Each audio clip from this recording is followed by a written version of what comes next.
ಇಸಕಂಠನ ಗೌಡನ ತಂಗಿ ಶಿವಾನಿ ಸಿಡಿಮದ್ದಿನಕ್ಕಿಂತ ಹೆಚ್ಚಿನ ಶಬ್ದ ಮಾಡುವ ಮನಮೋಕ ಮಾಯಾಗಾರ್ತಿ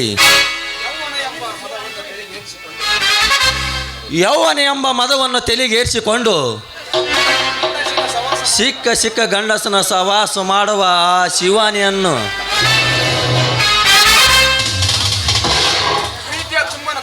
ಪ್ರೀತಿಯ ಚುಮ್ಮನ ಕೊಟ್ಟು ಹುಚ್ಚು ಹಿಡಿಸಿ ಇನ್ನಷ್ಟು ಅವಳಿಂದ ಹಣವನ್ನು ಕಸಿದುಕೊಂಡು ಅವಳಿಗೆ ನರಕದ ದಾರಿಯನ್ನು ತೋರಿಸದಿದ್ದರೆ ಈ ದುನಿಯಾದಲ್ಲಿ ನಾನೇ ರಾಜಾದಿರಾಜನಾಗಿ ಮೆರೆಯುವುದೇ ನನ್ನ ಗತ್ತು. ಓಹೋ, ಇತ್ತ ಕಡೆ ಬರ್ತಿದೆ ನನ್ನ ಮುದ್ದಿನ ಹರಿಗಿಣಿ. ಆ ಗಿಣಿಗೆ ಸವಿ ಸವಿ ಮಾತುಗಳನ್ನು ಕಿವಿಯಲ್ಲಿ ತುಂಬಿ ಮುತ್ತಿನ ಸಲೀಸವಾಗಿ ತಪ್ಪಿಕೊಂಡು ಪ್ರೇಮದ ಮುತ್ತಿನ ಹನಿಗಳನ್ನು ಸುರಿಸುವುದೇ ನನ್ನ ಗುರಿ.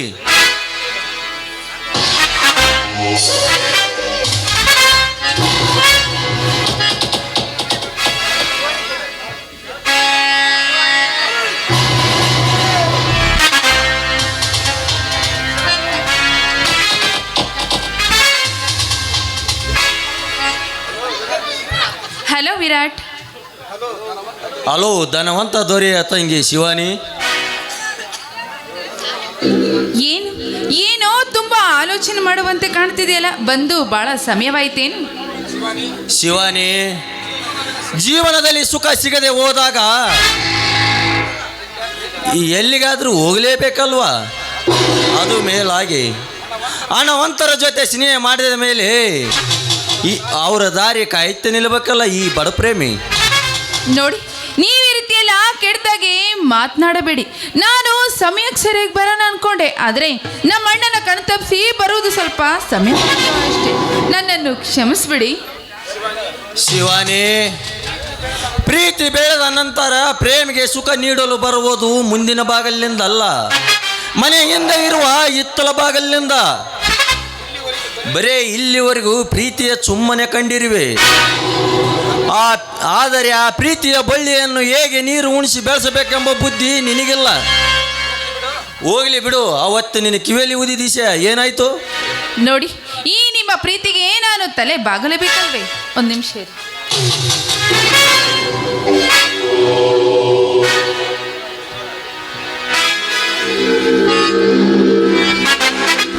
ತೆಗೆದುಕೊಳ್ಳಿ ಈ ಚೆಕ್. ಎಷ್ಟು ಬೇಕೋ ನಿಮಗೆ ಅಷ್ಟು ಬರೆದುಕೊಳ್ಳಿ, ಸರಿನಾ?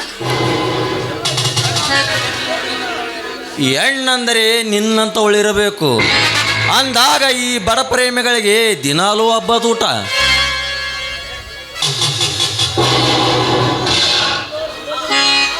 ಹಾ ನೋಡಿ, ಆದಷ್ಟು ಬೇಗ ಆತುರಪಟ್ಟು ಅನಾಹುತಕ್ಕೆ ದಾರಿ ಮಾಡಿಕೊಡ್ಬೇಡಿ. ನನ್ನ ಕೊರಳಿಗೆ ಮಾಂಗಲ್ಯ ಭಾಗ ಯಾವಾಗಂತ ಹೇಳಿ? ಶಿವಾನಿ, ಪ್ರೇಮಿಗಳಿಬ್ಬರ ಮನಸ್ಸಿನಿಂದ ಒಪ್ಪಿಕೊಂಡ ಮೇಲೆ ಮದುವೆಗೆ ಇನ್ನೇಕೆ ತಡ? ನೀನು ಹೂ ಅಂದರೆ ಇವತ್ತೇ ನಮ್ಮ ಮದುವೆ, ನೀನು ಹೂ ಅನ್ನದಿದ್ದರೆ ನೀನು ಯಾವತ್ತಂತೀಯೋ ಅವತ್ತ ನಮ್ಮಿಬ್ಬರ ಮದುವೆ. ನೀವು ಈ ಮಾತಿಗೆ ತಪ್ಪುವುದಿಲ್ಲ ತಾನೇ? ಈ ವಿರಾಟ್ ಮಾತಾಡಿದರೆ ಹೋಯ್ತು.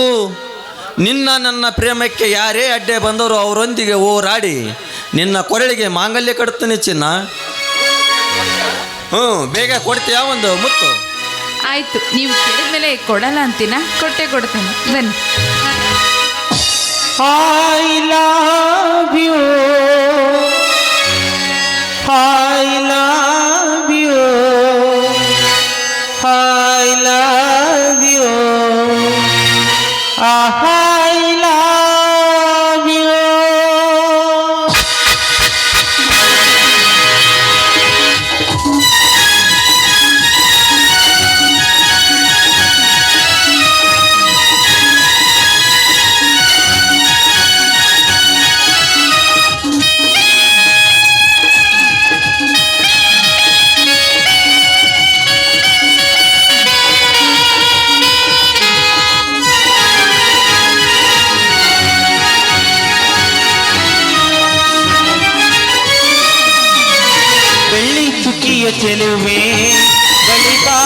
ನನ್ನೊಲವೇ ಪ್ರೀತಿ ಒಪ್ಪುವ ಮನಕ್ಕೆ ಸುಖ ನೀಡು ಬಾಚಲುವೆ ಗಗನದ ತಾರೆ ಇಳಿದು ಬಾರೆ ಗಗನದ ತಾರೆ ಇಳಿದು ಬಾರೆ ಏಕೆ ಈ ಮೌನ ಬೆಳ್ಳಿ ಚಿಕ್ಕಿಯ ಚೆಲುವೆ ಬಳಿಬಾರು ನನ್ನೊಲವೇ ಪ್ರೀತಿ ಒಪ್ಪುವ ಮನಕ್ಕೆ ಸುಖ ನೀಡು ಬಾಚಲುವೆ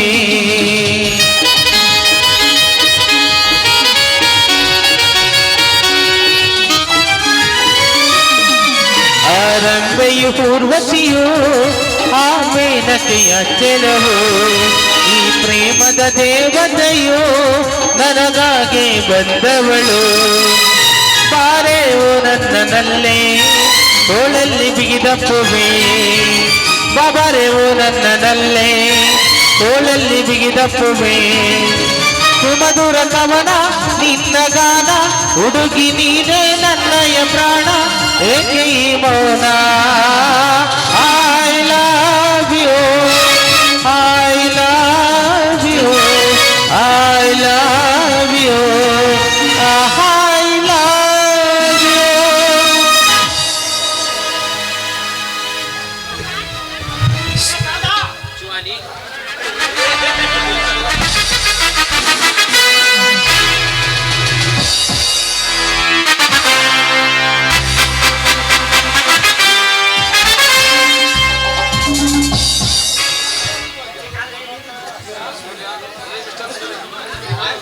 ಸೂರ್ಯ, ಮಿಸ್ಟರ್ ಸೂರ್ಯ, ಯಾರು?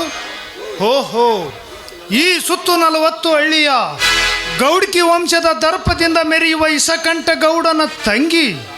ನಿಮ್ಮಂಥ ಹಣವಂತರ ಒಂದಿಗೆ ಸವಾಸ ಮಾಡುವುದು ಒಂದೇ, ವಿಷದ ಕಾರ್ಕೂಟ ತುಂಬಿದ ನಾಗಸರ್ಪಗಳ ಒಂದಿಗೆ ಸವಾಸ ಮಾಡುವುದು ಒಂದೇ. ಸುಮ್ಮನೆ ಹೊರಟು ಹೋಗು ಇಲ್ಲಿಂದ. ಸೂರ್ಯ, ಈ ನಿಮ್ಮ ಗಂಡೆದೆಯ ಗುಂಡಿಗೆಯನ್ನು ಮೆಚ್ಚಲೇಬೇಕು.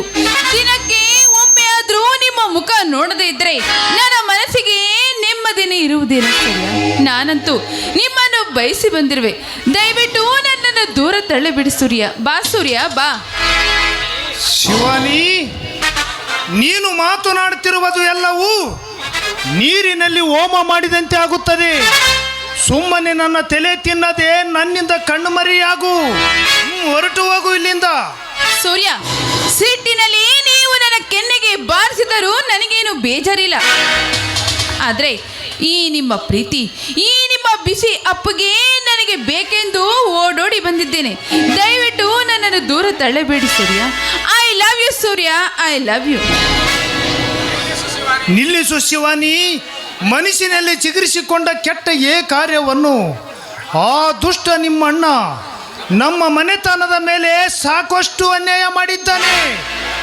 ಅಷ್ಟೇ ಅಲ್ಲ, ಬಂಗಾರದಂಥ ನನ್ನ ಅತ್ತಿಗೆಮ್ಮನನ್ನು ಶೀಲಗೆಡಿಸಿ ಅವಳ ಮೇಲೆ ಎರಗಿ ಕಾಮದ ಎಂಬ ಕೊಕ್ಕಿನಿಂದ ಕುಕ್ಕಿ ಕುಕ್ಕಿ ತಿಂದು ಹೇಗಿದ್ದು ಅಲ್ಲದೆ ಅವಳ ಪ್ರಾಣವನ್ನೇ ಬಲೆ ತೆಗೆದುಕೊಂಡ ಆ ಕಟಕನ ತಂಗಿ ಜೊತೆ ನಾನು ಸಂಬಂಧ ಇಟ್ಟುಕೊಳ್ಳಬೇಕೆ? ಇದೇ ಕೊನೆ. ಇನ್ನೊಂದು ಸಾರಿ ಪ್ರೀತಿ ಪ್ರೇಮ ಅಂತ ಕೆಟ್ಟ ಶಬ್ದ ನನ್ನ ಮುಂದೆ ಉಚ್ಚಾರಿಸಿದರೆ ನಿನ್ನಣ್ಣನ ಜೊತೆ ನಿನ್ನನ್ನು ಈ ಕೊಟ್ಲಿಯಿಂದ ಕೊಲೆ ಮಾಡಬೇಕಾಗುತ್ತದೆ. ಎಚ್ಚರ. ನಿಲ್ಲು ಸೂರ್ಯ, ದಯವಿಟ್ಟು ದಯವಿಟ್ಟು ನನ್ನಿಂದ ದೂರ ಹೋಗ್ಬೇಡ. ನಿಲ್ಲು ಸೂರ್ಯ. ನೋಡಿ, ನಿಮ್ಮ ಪ್ರೀತಿ ಬಯಸಿ ಬರುವಾಗ ನೀವೇ ನನ್ನಿಂದ ದೂರ ಹೋಗ್ತೀರಾ? ಹೌದು, ನಾನು ಸಾಕದಷ್ಟು ಶ್ರೀಮಂತಿಕೆ ಇರುವಳು. ಅಂದ್ರೆ ನೀವೇ ಇರದಿರುವಾಗ ಈ ಭೂಮಿ ಮೇಲೆ ನೇಕೆ ಬದುಕಿರಬೇಕು? ಇಲ್ಲ, ಖಂಡಿತ ವಿಷ ಕುಡಿದು ನಾನು ಈಗಲೇ ಸಾಯ್ತೇನೆ.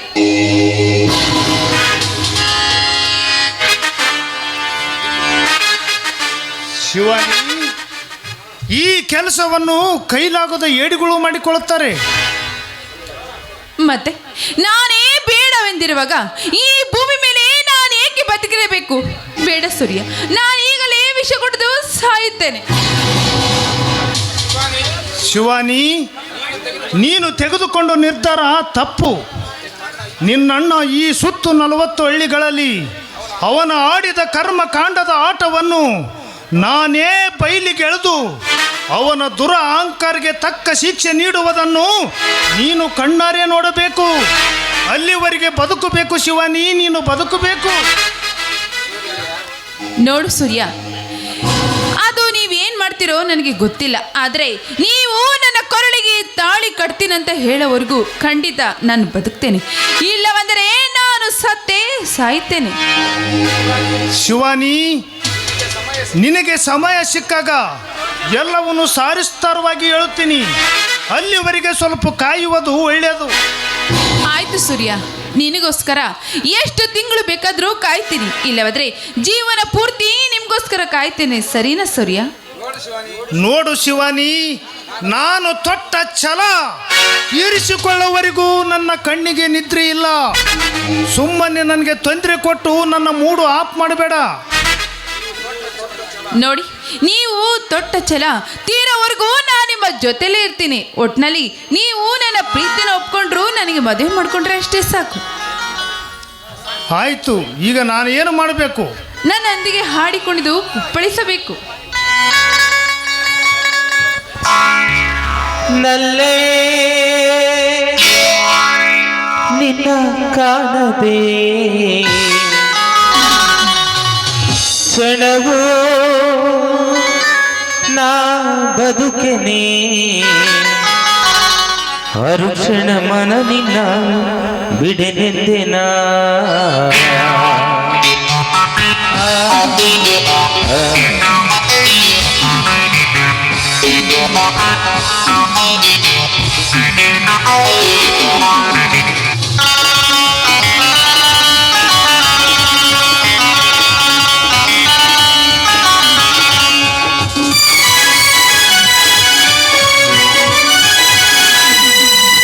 ನಲ್ಲೇ ನಿನ್ನ ಕಾಣದೆ ಕ್ಷಣವೋ ನ ಬದುಕಿನಿ, ಅರುಕ್ಷಣ ಮನ ನಿನ್ನ ಬಿಡನೆಂದೆನ. ನಲ್ಲೆ ಮನ ನಿನ್ನ ಬಯಸುತ್ತಿದೆ, ಅರುಕ್ಷಣ ಮನ ಬೇಡುತ್ತಿದೆ. ನಲ್ಲೆ ಮನ ನಿನ್ನ ಬಯಸುತ್ತಿದೆ, ಕ್ಷಣ ಕ್ಷಣ ಮನ ಮೆಡೆಯುತ್ತಿದೆ.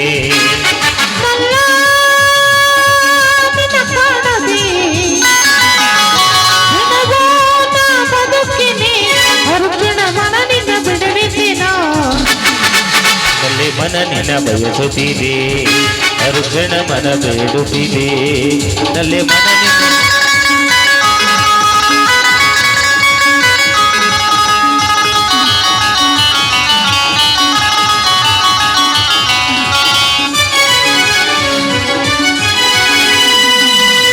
ಕಣ್ಣಲ್ಲಿ ನಿನ್ನ ಬಿಂಬ ಮೂಡಿ ಬದುಕಿಗ ದೂರಾಗಿದೆ. ದಿನರಾತ್ರಿ ನರಳಾಡಿ ನನ್ನ ಬದುಕೆಲ್ಲ ಒರಡಾಗಿದೆ. ನಿನ್ನದೆ ಮನ ನೊಂದಿದೆ, ನಿನ್ನ ಕಾಣದೆ ನರಳಾಡಿದೆ. ಒತ್ತಿ ಬಾಳಿದೆ ನಲ್ಲೇ ನೀನೆ ಬೇಕೆಂದಿದೆ, ತಾಳೆ ಮುಗಿಸದಿರುವ. ನಲ್ಲೆ ಮನ ನಿನ್ನ ಬಯಸುತ್ತಿದೆ, ಅರುಕ್ಷಣ ಮನ ಬೇಡುತ್ತಿದೆ. ನಲ್ಲೆ ಮನ ನಿನ್ನ ಬಯಸುತ್ತಿದೆ. ಲ ಲ ಲ ಲ ಲ ಲ ಲ ಲ ಲ.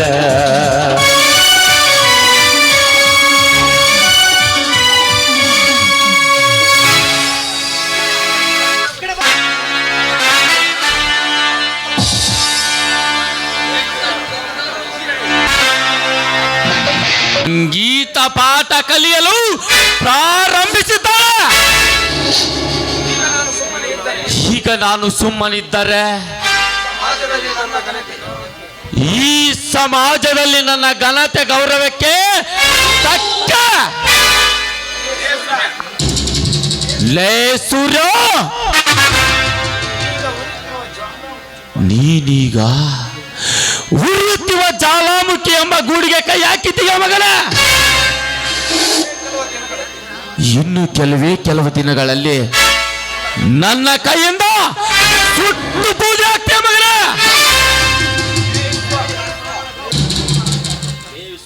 ಲೇ ವಿಶ್ವ, ಇವತ್ತೇ ನಿನ್ನ ತೋಟದ ಮನೆಗೆ 4 ಆಳುಗಳನ್ನು ಕೊಟ್ಟು ಕಳಿಸಿ ನಿನಗೆ ಮತ್ತು ಬರುವ ಔಷಧಿಯನ್ನು ಕುಡಿಸಿ ನಿನ್ನನ್ನು ಸತ್ತ ಎಣದಂತೆ ಓರಿಸಿಕೊಂಡು ಹೋಗಿ ನಿನ್ನ ಸೊಸೆಯ ಪಕ್ಕದಲ್ಲಿ ಮಲಗಿಸಿ ನಿಮ್ಮಿಬ್ಬರ ನಡುವೆ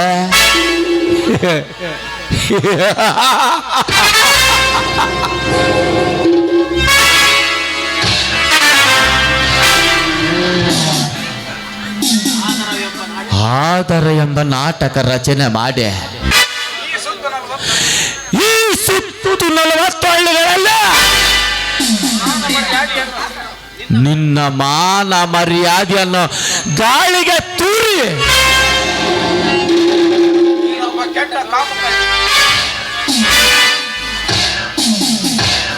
ನೀನೊಬ್ಬ ಕೆಟ್ಟ ಕಾಮುಕ ಎಂದು ನೀನು ನಂಬಿದ ಜನಗಳಿಂದಲೇ ನಿನ್ನ ಮುಖಕ್ಕೆ ಸೀತು ಅಂತ ಉಗುಳಿಸುತ್ತಿದ್ದಾರೆ.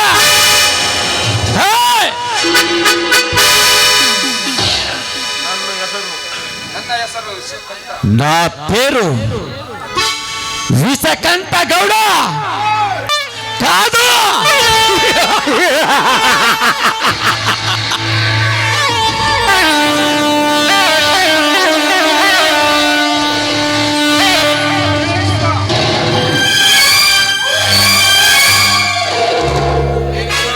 ಲೇ ವಿಶ್ವ,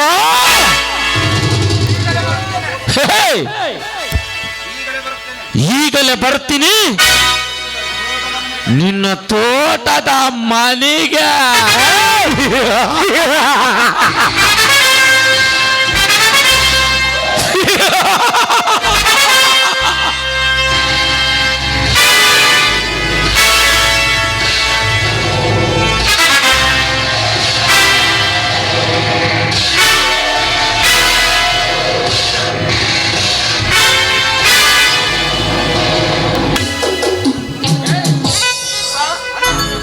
ಸುಧಾ, ಅಣ್ಣ, ಏನಿದು ನಿಮ್ಮ ಹೊಲಸ ಕೆಲಸ?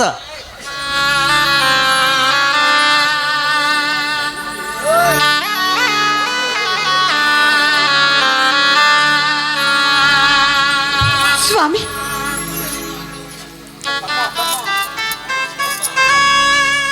ತಮ್ಮ ಅದು ಏನು ಅಂದರೆ?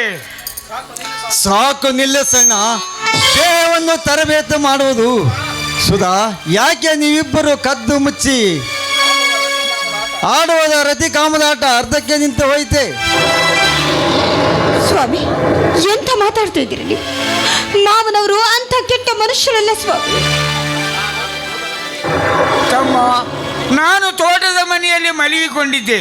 ಆದರೆ ಇಲ್ಲಿಗೆ ಹೇಗೆ ಬಂದು ಸುಧಾಳ ಪಕ್ಕದಲ್ಲಿ ಮಲಗಿದ್ದು ನನಗೆ ತಿಳಿದಿಲ್ಲ ತಮ್ಮ, ನನಗೆ ತಿಳಿದಿಲ್ಲ.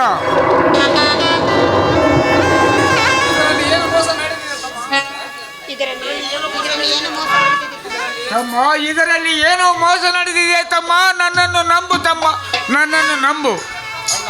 ಅಣ್ಣ, ಈ ನಾಟಕ ಬೇಡ. ದೇಹವನ್ನು ತರಬೇತಿ ಮಾಡುವಷ್ಟು ಮನಸ್ಸನ್ನು ತರಬೇತಿ ಮಾಡುವುದು ಸುಲಭವಲ್ಲ. ನನ್ನ ಅಣ್ಣ ದೇವರೆಂದು ನಂಬಿದ್ದೆ, ಆದರೆ ನೀನು ಅವಯವಗಳು ಎಲ್ಲವನ್ನು ಗಾಳಿಯಲ್ಲಿ ತೂರಿ ನಿನ್ನ ಕಾಮದ ದಾಹಕ್ಕೆ ತಮ್ಮನ ಹೆಂಡತಿ ಒಂದಿಗೆ ಮೋಹಗೊಂಡ್ಯಣ್ಣ. ತಮ್ಮ, ನಾನು ಹುಟ್ಟಿ ಇಕ್ಕಿ ಎತ್ತರಕ್ಕೆ ಬೆಳೆದರೂ ಜೀವನದಲ್ಲಿ ಒಂದು ಸಣ್ಣ ತಪ್ಪು ಮಾಡಿಲ್ಲ. ಆದರೂ ನನ್ನ ಬದುಕಿನಲ್ಲಿ 10 ಬಾರಿ ಸೋತರು ನಾನೊಂದು ಸತ್ಯದ ಕತ್ತು ಈಚಿಗಿದವನಲ್ಲ ತಮ್ಮ, ಸತ್ಯದ ಕತ್ತು ಈಚಿಗಿದವನಲ್ಲ. ಯಾರದೋ ಮೋಸದ ಆಟಕ್ಕೆ ಸೋತು ಕೊರಳು ನೀಡಿದ ಕುರಿಯಾಗಿಬಿಟ್ಟೆ ತಮ್ಮ, ಕೊರಳು ನೀಡಿದ ಕುರಿಯಾಗಿಬಿಟ್ಟೆ. ಯಾರನ್ನು ದ್ವೇಷಿಸಬಾರದು ಅಂತಿದ್ದೆ, ಈಗ ನನ್ನ ಮನದಟ್ಟಾಗಿತ್ತು ಮನುಷ್ಯರನ್ನೇ ಪ್ರೀತಿಸಬಾರದು ಎಂದು. ನೀನು ಒಳ್ಳೆ ಮನುಷ್ಯನಾಗಿದ್ದರೆ ನನ್ನ ಹೆಂಡತಿ ನಿನಗೆ ಕೈ ಮಾಡಿ ಕರೆದಿದ್ದರು ಪರ ಸಿರಿಯರಂತೆ ತಾಯಿಯಂತೆ ತಿಳ್ಕೋಬೇಕಾಗಿತ್ತು. ಆಗ ನಿನ್ನ ದೇವರೆಂದು ಹಣೆ ಹಚ್ಚುತ್ತಿದ್ದೆ ನಿನ್ನ ಧೂಳಿನ ಪಾದಕ್ಕೆ. ಸ್ವಾಮಿ, ಧರ್ಮ ತುಂಬಿದ ಮನೆ ಇದು. ಈ ಮನೆಯಲ್ಲಿ ಏನು ನಡೀತಾ ಇದೆ, ಯಾಕೆ ನಡೀತಾ ಇದೆ ಅಲ್ವಾ ಸ್ವಲ್ಪನಾದ್ರೂ ನೆನಪನ್ನ ಮಾಡ್ಕೊಳ್ಳಿ. ದೇವ್ರು ಎಲ್ಲೋ ಗುಡಿಯಲ್ಲಿರುವುದಿಲ್ಲ ರೀ, ಮನುಷ್ಯನ ನಡೆ ನುಡಿಯಲ್ಲಿರ್ತಾರೆ. ನನಗೋಸ್ಕರ ಎಲ್ಲವನ್ನು ಕೂಡ ತ್ಯಾಗ ಮಾಡಿದ್ದೀರಿ ನೀವು. ಹೀಗಿರ್ಬೇಕಾದ್ರೆ ನಾನೇಕೆ ಹೇಳುವಲ್ಲಿ ಹೇಳಿ? ಇಲ್ಲ. ಕಾಲು ತೊಡಕಾಗಿ ಕೊಚ್ಚಲ್ಲೇ ಬಿದ್ದಿ ನೀನು. ಆಸೆ ನಾಶಕ್ಕೆ ಮೂಲ ಈ ಶರೀರ ಭಾವಂದೇ ಚಪಲ. ಲೇ ಸುಧಾ, ಅವಯವಗಳು ಎಲ್ಲವನ್ನು ಹತ್ತಿಕ್ಕಬೇಕಾಗಿತ್ತು. ನೀರಾಗುವ ಕುಂಕುಮ ನೀನು ನಿಲ್ಲಿಸಬೇಕಾಗಿತ್ತು. ಸ್ವಾಮಿ, ದಯಮಾಡಿ ಇಂಥ ಕೆಟ್ಟ ಮಾತುಗಳನ್ನು ಮಾತಾಡಬೇಡಿ. ಇಂಥ ಕೆಟ್ಟ ಮಾತುಗಳನ್ನು ಕೇಳುವಂತ ಹೆಣ್ಣು ನಾನಲ್ಲ.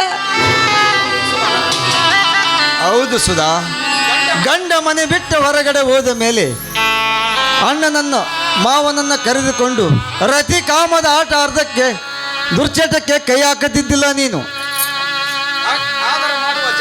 ಆದರೆ ಮಾಡುವ ಜಾಣ್ಮೆ ಹೆಣ್ಣು ಈ ಸಮಾಜದಲ್ಲಿ ಯಾರೂ ಇಲ್ಲ. ತಮ್ಮ, ಸೀತಾ ಮಾತೆಯಷ್ಟೇ ಪವಿತ್ರವಾದ ಸುಧಳದ ಬಗ್ಗೆ ಬಾಯಿಗೆ ಬಂದಂತೆ ಬಯ್ಯಬೇಡ. ನೀನು ನೋಡಿದ್ದು ನಿಜ, ಆದರೆ ಅವಳಿಂದ ನನ್ನಿಂದ ಯಾವ ತಪ್ಪು ನಡೆದಿಲ್ಲ. ಕ್ಷಣದ ಸುಖಕ್ಕಾಗಿ ತಮ್ಮನ ಹೆಂಡತಿ ಒಂದಿಗೆ ಮಂಚ ಹಂಚಿಕೊಳ್ಳುವ ಮಾನಗೆಟ್ಟ ಮನುಷ್ಯ ನಾನು ಅಲ್ಲ ತಮ್ಮ, ಮಾನಗೆಟ್ಟ ಮನುಷ್ಯ ನಾನು ಅಲ್ಲ. ಸುತ್ತು 40 ಹಳ್ಳಿಯಲ್ಲಿ ನ್ಯಾಯ ಹೇಳುವ ಈ ನಿನ್ನ ಧರ್ಮದ ಅಣ್ಣ ತಪ್ಪು ಮಾಡಿಲ್ಲ ತಮ್ಮ, ತಪ್ಪು ಮಾಡಿಲ್ಲ. ಶಬ್ಬಾಸ್ ಅಣ್ಣ, ಶಬ್ಬಾಸ್. ಮಾನ ಮರ್ಯಾದೆ ಎಂಬ 5 ಅಕ್ಷರ ಅರ್ಥ ನಿನಗೆ ಗೊತ್ತಿದ್ದರೆ ಕದ್ದು ಮುಚ್ಚಿ ತಮ್ಮನ ಹೆಂಡತಿ ರತಿ ಕಾಮದಾಟ ದುರ್ಚಟಕ್ಕೆ ಕೈ ಹಾಕುತ್ತಿದ್ದಲ್ಲ ನೀನು. ಸ್ವಾಮಿ, ನಿಮ್ಮ ಕಾಲಿಡಿದು ಬೇಡ್ಕೊಳ್ತಾ ಇದ್ದೀನಿ. ನೋಡಿ, ನನ್ನ ಮಾತನ್ನು ಸ್ವಲ್ಪ ಕೇಳಿ. ಸಾವಿರಾರು ಜನಗಳ ಮಧ್ಯದಲ್ಲಿ ನನ್ನ ಕೈ ಹಿಡಿದು 7 ಹೆಜ್ಜೆಗಳನ್ನು ಇಟ್ಟು ನಿಮ್ಮ ಕೈಯಾರೆ ಈ ನಿಮ್ಮ ಹೆಂಡತಿಯ ಕೊಳ್ಳಿಗೆ ತಾಳಿಯನ್ನು ಕಟ್ಟಿದ್ದೀನಿ. ತಾಳಿ ಕಟ್ಟಿರುವ ಈ ನನ್ನ ದೇವರಿಗೆ ಎಂದೂ ಕೂಡ ನಾನು ದ್ರೋಹ ಬಗೆದಿಲ್ಲ. ನಾನು ಭಾವನವರು ಯಾವ ತಪ್ಪನ್ನು ಮಾಡಿಲ್ಲ. ಈ ನನ್ನ ಮಾತು ನಿಮ್ಮ ಪಾದ ಸಾಕ್ಷಿಯಾಳಿಗೂ ಸತ್ಯ ಸ್ವಾಮಿ, ಸತ್ಯ. ಹೌದಾ? ಹಾಗಾದರೆ ದಿನವೂ ತೋಟದಲ್ಲಿ ಮಲಗಿಕೊಳ್ಳುವ ಈ ನೀಚ ನೀನು ಮಲಗಿಕೊಂಡು ಹೇಗೆ ಬಂದು ಮಲಗಿಕೊಂಡ? ನಾನು ಮನೆಯಲ್ಲಿಲ್ಲದನ್ನು ಕಂಡು ನೀನೇ ಅವನನ್ನು ಕರೆಸಿಕೊಂಡಿರ್ಬೇಕು ಅಲ್ಲವೇ? ನಿಜ ತಮ್ಮ,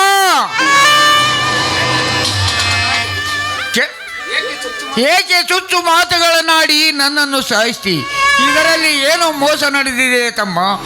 ಆ ಕಪಟ ಮೋಸವನ್ನು ನಂಬಿ ಈ ನಿಮ್ಮ ಸುಂದರವಾದ ಕುಟುಂಬವನ್ನು ಹಾಳು ಮಾಡಿಕೊಳ್ಳಬೇಡಿ. ವಯಸ್ಸಿನಲ್ಲಿ ನೀನು ಚಿಕ್ಕವನು, ಆದರೆ ನಿನ್ನ ಕಾಲ್ಪನದ ಆಟದಿಂದ ನಿನ್ನ ಕಾಲು ಹಿಡಿದು ಬೇಡಿಕೊಳ್ಳುತ್ತೇನೆ. ನನ್ನ ಮತ್ತೆ ಸುಧಳದ ಮಧ್ಯೆ ಆಧಾರದ ಅಪವಾದವನ್ನು ವರಿಸಬೇಡ ತಮ್ಮ, ವರಿಸಬೇಡ. ಅವಳು ಸತಿ ಸಾವಿತ್ರಿ ಅಂತವಳು, ಅಷ್ಟೇ ಅಲ್ಲ ಗರತಿ ಗಂಗಮ್ಮನಂತವಳು. ಸಾಕು ಮಾಡಣ್ಣ ನಿನ್ನ ಸುಳ್ಳಿನ ಪುರಾಣ. ನನ್ನ ಅಣ್ಣನ ಒಡಲು ಬಂಗಾರದ ಕಡಲು, ಹೃದಯವಂತ, ಸುತ್ತು 40 ಹಳ್ಳಿಗೆ ನ್ಯಾಯ ಹೇಳುವ ನ್ಯಾಯಾಧೀಶ ಎಂದು ನಾನು ನಂಬಿದ್ದೆ. ಆದರೆ ನೀನು ಅವಯವಗಳು ಎಲ್ಲವನ್ನು ಗಾಳಿಯಲ್ಲಿ ತೂರಿ ತಮ್ಮನ ಹೆಂಡತಿ ಒಂದಿಗೆ ನಿನ್ನ ಪ್ರೀತಿಯ ಚಕ್ರ ಯುವದಲ್ಲಿ ಸಿಲುಕಿಸಿಕೊಂಡು ನನ್ನ ಬಾಳನ್ನೇ ಕತ್ತಲಲ್ಲೇ ಕಣ್ಣೀರು ಕೈಯಂತೆ ತೊಳೆದಂತೆ ಮಾಡಿದ್ಯಾ? ನೀನು ಅಣ್ಣನಲ್ಲ, ಮೈಯಲ್ಲಿ ವಿಷದ ಜಾಲಿ ತುಂಬಿಕೊಂಡಿರುವ ಕೆಟ್ಟ ಸರ್ಪನಿ. ಲೇ ಸುಧಾ, ನಾನು ನಿನ್ನ ಕೊರಳಿಗೆ ತಾಳಿ ಕಟ್ಟಿದನ್ನು ಬಿಚ್ಚಿಕೊಟ್ಟು ಈ ನಿನ್ನ ಭಾವ ಎಂಬ ಮಿಂಡನಿಗೆ ಜೊತೆಗೆ ಎಲ್ಲಾರ ಹೋಗಲಿ. ಸ್ವಾಮಿ, ದಯವಿಟ್ಟು ಅಂತ ಮಾತನ್ನ ಮಾತಾಡಬೇಡಿ. ಒಂದು ಹೆಣ್ಣಿಗೆ ಬೇಕಾದ 5 ಶೃಂಗಾರದ ಮೇಲೆ ಆಣೆ ಮಾಡಿ ಹೇಳ್ತಾ ಇದ್ದೇನೆ. ನಾನು ಯಾವತ್ತೂ ಕೂಡ ತಪ್ಪು ದಾರಿಯನ್ನು ತುಳಿದಿಲ್ಲ ಸ್ವಾಮಿ. ನನ್ನ ಮಾತು ನನ್ನ ಹೆತ್ತವರ ಆಣೆಯಾಗಿಯೂ ಸತ್ಯ. ದಯವಿಟ್ಟು ನನ್ನ ಮಾತನ್ನು ಕೇಳಿ ಸ್ವಾಮಿ, ಕೇಳಿ. ನಿನ್ನ ಮಾತು ಲೇ ಸುಧಾ, ಮಳ್ಳಿ ಮಳ್ಳಿ ಮಂಚಕ್ಕೆ ಕಾಲು ಎಷ್ಟೆಂದರೆ 6 ಕಾಲಗಳೆಂದಿದ್ದರಂತೆ.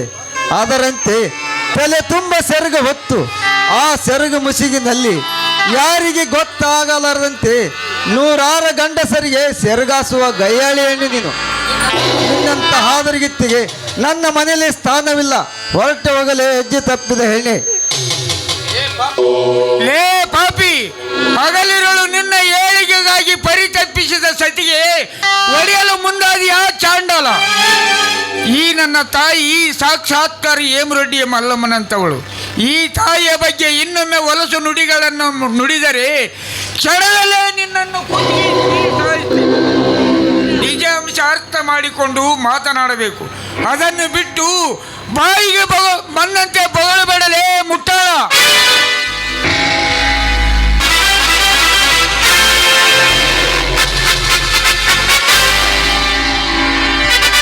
ಅಣ್ಣ, ಈ ಧರ್ಮದ ಮನೆಯಲ್ಲಿ ಏನು ನಡೀತಾ ಇದೆ? ಬಾ ತಮ್ಮ ಬಾ. ಈಗಿನಿಂದ ಸತ್ಯವಂತ ಅಣ್ಣ ನಾ ಮನೆಯಲ್ಲಿದ್ದದ್ದನ್ನು ಕಂಡು ಉಪಯೋಗಿಸಿಕೊಂಡು ನಿನ್ನ ಅತ್ತಿಗೆ ಜತ್ತಿಗೆ ಮಂಚದ ಮೇಲೆ ಮಲಗಿದ್ದರು. ಗಂಗಾಧರಣ್ಣ, ಏನು ನುಡಿಯುತ್ತಿರುವೆ ನೀನು? ಅಣ್ಣ, ಕುಡಿದು ಮತ್ತಿನಲ್ಲಿ ದೇವತಿ ಅಂತ ನನ್ನ ಅತ್ತಿಗೆ ಮೇಲೆ, ಧರ್ಮವಂತ ಅಣ್ಣನ ಮೇಲೆ ಇಲ್ಲ ಸಲ್ಲದ ಅಪರಾಧ ಹೊರಿಸಬೇಡ. ಅಣ್ಣ, ನನ್ನ ಎತ್ತಿಗೆ ಅಂದರೆ ಸತಿ ಸಕ್ಕುಬಾಯಿ ಅಂತವಳು. ಈ ನನ್ನ ಅಣ್ಣ ಶ್ರೀ ಕಲಿಯುಗದ ಶ್ರೀ ಧರ್ಮರಾಯ ಇದ್ದಂತೆ. ಇವರಿಬ್ಬರು ನಮ್ಮ ಪಾಲಿಗೆ ಎತ್ತ ತಂದೆ ತಾಯಿ ಇದ್ದಂತೆ ಅಣ್ಣ. ನಿನ್ನ ಎತ್ತ ತಂದೆ ತಾಯಿ ಅಂತಿರೋ ಮಾನಭಾವ ಈ ನಿನ್ನ ಎತ್ತ ತಾಯಿ ಸಕುಬಾಯನ್ನು ತಪ್ಪಿಕೊಂಡು ಮಲಗಿದ್ದು ನಾನೇ ನೋಡಿದ್ದೀನಿ. ಬೇಕಾದರೆ ಅವರಿಬ್ಬರನ್ನು ಕೇಳಿ ನೋಡಿ. ಅಣ್ಣ, ಈ ಗಂಗಾಧರ ಅಣ್ಣ ಹೇಳುವುದು ಸತ್ಯವೇ? ಅತ್ತಿಗೆಮ್ಮ, ಈ ಕಿರಿಯಣ್ಣ ಹೇಳುವುದು ನಿಜವೇ? ಹೌದು ವೈದ್ಯರು, ಭಾವನವರು ನನ್ನ ಪಕ್ಕದಲ್ಲಿ ಬಂದು ಮಲಗಿದ್ದು ನಿಜವೇ. ಆದರೆ ನಮ್ಮಿಬ್ಬರ ಮಧ್ಯದಲ್ಲಿ ನನ್ನ ಪತಿ ತಿಳಿದುಕೊಂಡಂತೆ ಯಾವ ಕೆಟ್ಟ ಕೆಲಸವೂ ಕೂಡ ನಡೆದಿಲ್ಲ, ಯಾವ ವ್ಯಭಿಚಾರವೂ ಕೂಡ ನಡೆದಿಲ್ಲ. ದಯವಿಟ್ಟು ನನ್ನ ಮಾತನ್ನು ನಂಬಿ. ತಮ್ಮಂದಿರೇ, ನಾನು ತೋಟದಲ್ಲಿ ಮಲಗಿಕೊಂಡಿದ್ದೆ. ಆದರೆ ಹೇಗೆ ಬಂದು ನನ್ನ ಸುಧಳ ಪಕ್ಕದಲ್ಲಿ ಮಲಗಿದ್ದು ನನಗೆ ತಿಳಿದಿಲ್ಲ. ಮೇಲಾಗಿ ರಾತ್ರಿ ನಮ್ಮ ತೋಟದಲ್ಲಿ ನಾಯಿ ಬೊಗಳ ಕಚ್ಚಿದ್ದವು. ಆದರೂ ನನಗೆ ಎಚ್ಚರವಾಗಲಿಲ್ಲ. ಆದರೂ ಎಂಬ ಸಂಶಯ ಎಂಬ ಬಿರುಗಾಳಿ ನನ್ನ ಕಣ್ಣಿಗೆ ಕಾಣುತ್ತಲೇ ಇದೆ ತಮ್ಮ, ನನ್ನ ಕಣ್ಣಿಗೆ ಕಾಣುತ್ತಲೇ ಇದೆ. ಶ್ರೀ ಶೇಖರ್ ಎಸ್ ಕುಂಬಾರ ಕವಿಗಳಂತೆ ಕತಿ ಬರೆಯಲು ಪ್ರಾರಂಭ ಮಾಡಿದೆಯಾ? ಅವರು ಬರೀತಿರುವುದು ಕಾಲ್ಪನಿಕೆ ಅಷ್ಟೇ, ಬರೇ 3 ತಾಸಿನ ನಾಟಕ. ಈಗ ನೀನು ಬರೀತಿರುವುದು ನನ್ನ ಜೀವನ ಕತ್ತಲಲ್ಲೇ ಕನವರಿಸಿದಂತೆ ಕತಿ ಬರೆಯಲು ಪ್ರಾರಂಭ ಮಾಡಿದೆಯಾ? ನಿಜ ಬಗಳು, ನನ್ನ ಹೆಂಡತಿಗೆ ನಿನ್ನೊಂದಿಗೆ ಸಂಬಂಧ ಇದೆಯೋ ಇಲ್ಲೋ?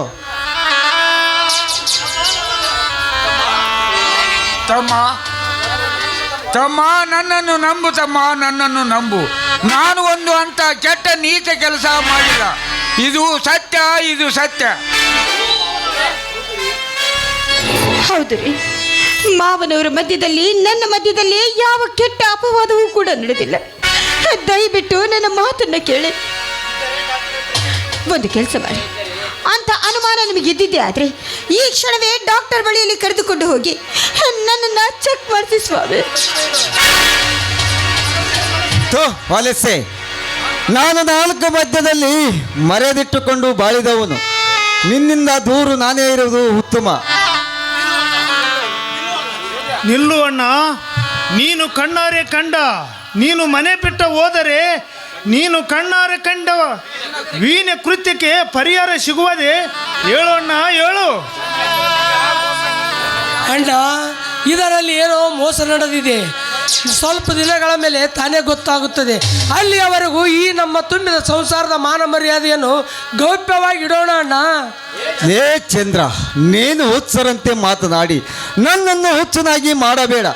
ನಾನೇ ನನ್ನ ಕಣ್ಣಾರ ನೋಡಿದ ಮೇಲೆ ಮತ್ಯಾವ ಸಾಕ್ಷಿ ಬೇಕು ನಿನಗೆ? ನನಗೆ ಇವರಿಬ್ಬರ ಮುಖವನ್ನೇ ನೋಡೋದಕ್ಕೆ ಅಸಹ್ಯವಾಗುತ್ತದೆ. ನಾನೇ ಮನೆಯಿಂದ ಹೊರಟು ಹೋಗುತ್ತೀನಿ. ಮನೆ ಬಿಟ್ಟು ಹೋಗಬೇಡಪ್ಪ, ಹೋಗಬೇಡ ತಮ್ಮ. ನೀನನ್ನು ಈಟಿರುವಾಗಲೇ ನೀನು ಬೇಡಿದ್ದನ್ನು ಕೊಡಿಸಿ ಕೈ ತುತ್ತು ಉಣಿಸಿ ಬೆಳೆಸಿದವನು. ನಿನ್ನ ಸಂಸಾರಕ್ಕೆ ಕೊಳ್ಳಿ ಇಡುವಂಥ ಮೂರ್ಖ ನಾನು ಅಲ್ಲ ತಮ್ಮ. ದಯಮಾಡಿ ನನ್ನ ದೇವತೆ ಅಂತ ಸೊಸೆಗೆ ಅಪವಾದವನ್ನು ಹೊರಿಸಬೇಡ. ನಿನ್ನ ಕಾಲು ನಿಮಗೆ ಕೈ ಮುಗಿದು ಬೇಡ್ಕೊಳ್ತೀನಿ. ಇಡೀ ಊರಿಗೆ ನ್ಯಾಯ ಹೇಳುವ ನ್ಯಾಯಾಧೀಶರು ನೀವು. ನೀವು ಅವರ ಕಾಲಿಗೆ ಮಾತ್ರ ಬೀಳಬೇಡಿ. ಜೀನನ ಜೀವನವನ್ನ ಸರ್ವನಾಶ ಮಾಡಿದ ಆ ದ್ರೋಹಿಗಳು ಸಿಗೋವರೆಗೂ ನನ್ನ ಕೊರಳಿಗೆ ತಾಳಿ ಕಟ್ಟಿರುವ ಈ ನನ್ನ ಪತಿದೇವರು ಏನೇ ಅಂದ್ರೂ ಕೂಡ ಅದನ್ನು ಸಹಿಸಿಕೊಂಡು ನಾನು ಬಾಳ್ವೆ ಮಾಡ್ತೀನಿ. ಅಣ್ಣ ಅಣ್ಣ, ತನ್ನ ಹೊಟ್ಟೆಯಲ್ಲಿ ಹುಟ್ಟಿದ ಮಕ್ಕಳಂತೆ ನಮ್ಮೆಲ್ಲರನ್ನ ಜೋಪಾನ ಮಾಡಿದ ಎತ್ತ ತಂದೆ ತಾಯಿ ಅಂತಿದ್ದ ಈ ದೊರೆ ತನ್ನ ಮಕ್ಕಳಿಗೆ ಮೋಸ ಮಾಡುವನೇ? ಹೇಳಣ್ಣ, ಹೇಳು.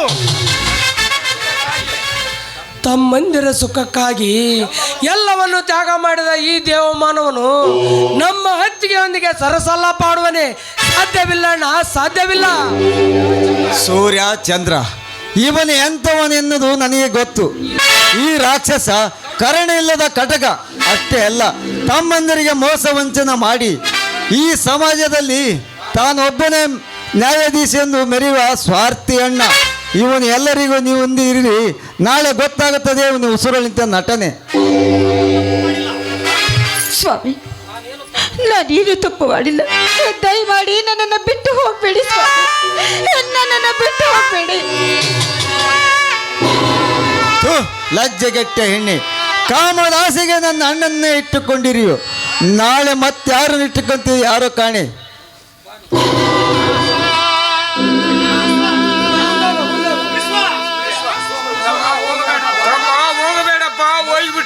ಹೋಗಬೇಡಪ್ಪ.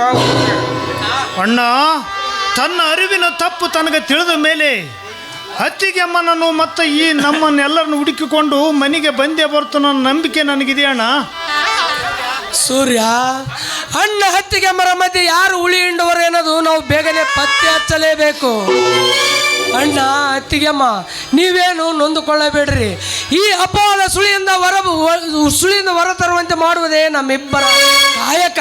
ಆದ್ರೆ ಅತ್ತಿಗೆ, ನೀನು ಗರಿತಿ ಗಂಗಾವಂತ ನನ್ನ ಅಣ್ಣನಿಂದ ಏಳಿಸುವುದೇ ನನ್ನ ಕರ್ತವ್ಯ. ಅಣ್ಣ, ಬನ್ನಿ ಎಲ್ಲರೂ ಸ್ವಲ್ಪ ಮನಸ್ಸಿಗೆ ವಿಶ್ರಾಂತಿ ತೆಗೆದುಕೊಳ್ಳೋಣ. ಆದ್ರೆ ನನಗೆ ಸಂಪೂರ್ಣವಾದ ಅನುಮಾನವಿದೆ.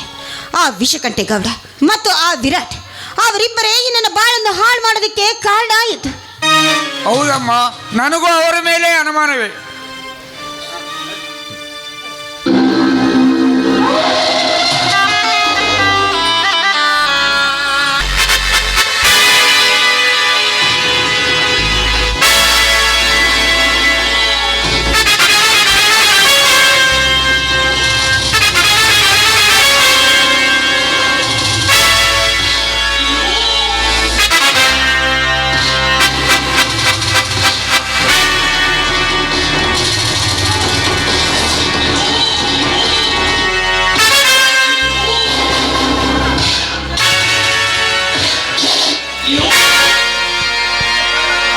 ಗೌಡ, ವಿಷಗಂಟೆ ಗೌಡ, ಎಲ್ಲಿದ್ಯಾ? ಬಾ ಹೊರಗಡೆ.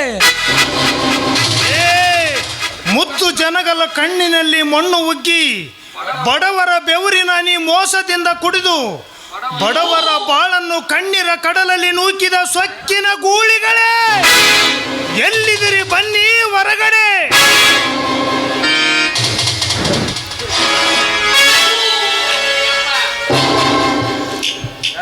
ಯಾಕ್ರಿ ಅಪ್ಪ ಜೋಡೆತ್ತುಗಳ ನಿಮ್ಮ ಪಾದ ಎಲ್ಲಿ ತನಕ? ಅದನ್ನ ತಗೊಂಡು ನೀ ಏನ್ ಮಾಡ್ತೀವೋ? ತಿರುವಾಕಿ ಕಾರ್ಕೋಣ. ಗೌಡ, ವಿಷಕಂಠೆ ಗೌಡ, ಬಾ, ಎಲ್ಲಿದ್ಯಾ? ಹೊರಗಡೆ.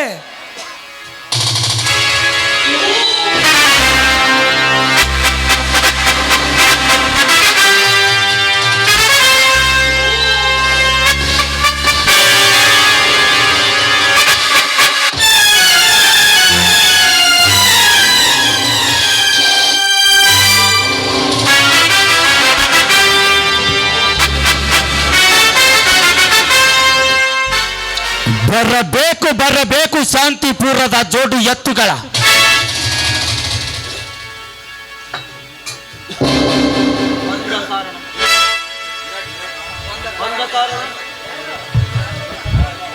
ಬಂದ ಕಾರಣ ಹೇಳಲಿ ಕೆಟ್ಟ ಜಾತಿ ನಾಯಿಗಳ.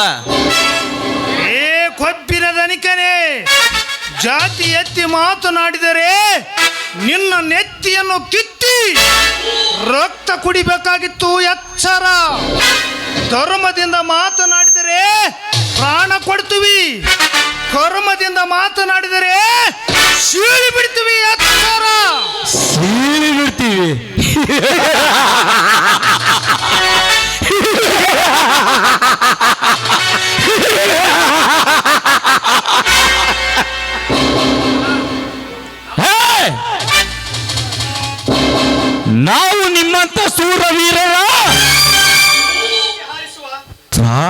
ಪಕ್ಷಿ ಹಾರಿಸುವ ಮೂರು ಲೋಕದ ಮುಕ್ಕಣ್ಣನವರ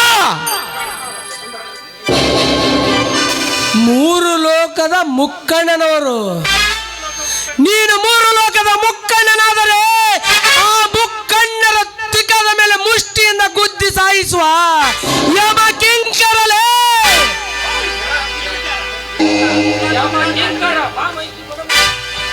ಯಮ ಕಿಂಕರ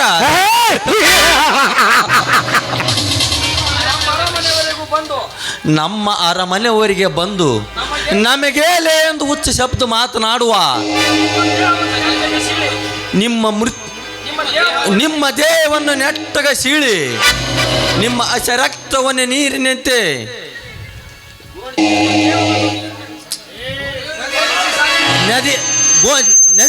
ನದಿಯಲ್ಲಿ ಬಿಸಾಕಿ ಬಿಸಾಕಬೇಕಾಗುತ್ತೆ ಎಚ್ಚರ. ಏ ವಿರಾಟ್, ನಮಗೆ ಎಚ್ಚರ ಹೇಳುವ ನಿನ್ನ ನ್ಯಾಲಿಗೆಯನ್ನು ಈ ಕೊಡ್ಲಿಯಿಂದ ಕತ್ತರಿಸಿ ಹೋಲಿಗೆಯನ್ನು ಮಾಡಿಸುವೆ. ಈ ಸುತ್ತು 40 ಹಳ್ಳಿಗಳಲ್ಲಿ ಧರ್ಮದಿಂದ ನುಡಿಯೋದು ಬಿಟ್ಟು ಈ ಕರ್ಮವಂತ ಬಿಸಾಕುವ ಅಂಜಲದ ಹಣದ ಆಶೆಗೋಸ್ಕರ ಅನ್ಯಾಯ ಅತ್ಯಾಚಾರ ಮಾಡುವ ನಿನ್ನ ಬಾಳು ನಾಯಿಗಿಂತ ಕೀಳು.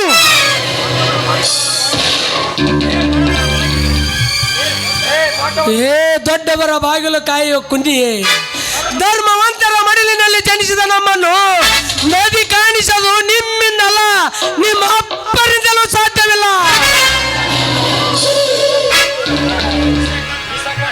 ಏ ವಿಷಕಂಠ ವಿರಾಟ್, ಈ ಸುತ್ತು 40 ಹಳ್ಳಿಗಳಲ್ಲಿ ತಲೆ ತಲಾಂತರದಿಂದ ನಡೆದುಕೊಂಡು ಬಂದ ಸತ್ಯ ನ್ಯಾಯ ನೀತಿ ಧರ್ಮಕ್ಕೆ ಸಂಕೇತವಾಗಿದ್ದ ಹಳ್ಳಿಗಳಲ್ಲಿ ನಿಮ್ಮ ಕ್ಷಣದ ಸುಖಕ್ಕಾಗಿ ಈ ಸುತ್ತು 40 ಹಳ್ಳಿಗಳಲ್ಲಿ ಸ್ವಾರ್ಥದ ಬೀಜ ಬಿತ್ತಿ ಅಧರ್ಮ ಕರ್ಮ ಮಾಡುವ ನಾಯಿಗಳನ್ನು ಸಾಕಿಕೊಂಡು ಮೆರೆಯುತ್ತಿರುವಿರಲ್ಲ, ಮೆರೆಯಿರಿ. ನಿಮ್ಮಿಂದಲೇ ಕತ್ತಲೆ ಸೇರಿದ ಸತ್ಯ ಪುಡಿದೆದ್ದರೆ ಕ್ಷಣಾರ್ಥದಲ್ಲಿ ಸುಟ್ಟು ಬೂದಿ ಆಗುತ್ತೀರಿ. ಲೇ ಸೂರ್ಯ, ಚಂದ್ರ, ಈ ಹಣವಂತ ದೊರೆಯನ ಮುಂದೆ ಸ್ವಚ್ಛನಿಂದ ಹಾರಾಡಿದ್ರೆ ನೀವು ಹುಟ್ಟ ಬಟ್ಟೆಯಲ್ಲಿ ನರಕ ಮಾಡುವಂತೆ ಒಲಿಯಬೇಕಾಯ್ತಲೇ ಬಿಡಾಡಿ ನನ್ನ ಮಕ್ಕಳ. ಏ ವಿಷಕಂಠ, ಮರ್ಯಾದೆಯಿಂದ ಹೇಳು. ನನ್ನ ಅಣ್ಣನಿಗೆ ಎಷ್ಟು ಹಣ ಕೊಟ್ಟಿದ್ದು ಹೇಳಿದರೆ ಸರಿ.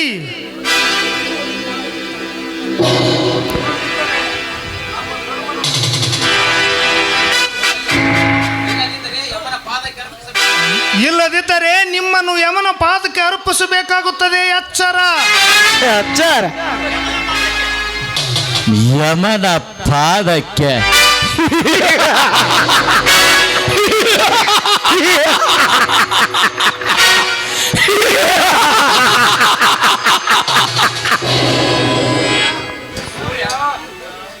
ಸೂರ್ಯ ಬಿದಿರು ಹಸಿದೆಯೊಂದು ತಿನ್ನಬಹುದು, ಆದರೆ ಅದರಿಂದ ರಸವು ಬರುವುದೇ, ಹಸಿವು ಹಿಂಗುವಲ್ಲ. ಏ ಮಪ್ಪ, ಉಸುಕನ್ನು ತಿಕ್ಕೆ ಕೆಸರನ್ನು ಪಡೆಯುವ ಉತ್ಸವ್ಯಾಸ ಮಾಡಬೇಡಲೇ ಮಂಗ.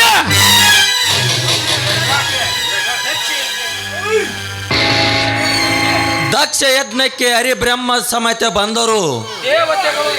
ದೇವತೆಗಳು ಎಡದೆ ತೊಡೆದೆ ರುದ್ರ ಪ್ರಯಾಣದಲ್ಲಿ ಸಿಕ್ಕಿಕೊಂಡವ್ರನ್ನ ವಿಚಾರಿಸಿಕೊಂಡು ಮಾತನಾಡುವ ಆರಾಮ್ಕೋರ. ಏ ವಿರಾಟ್, ಮುಚ್ಚು ಬಾಯಿ ರಾಕ್ಷಸ.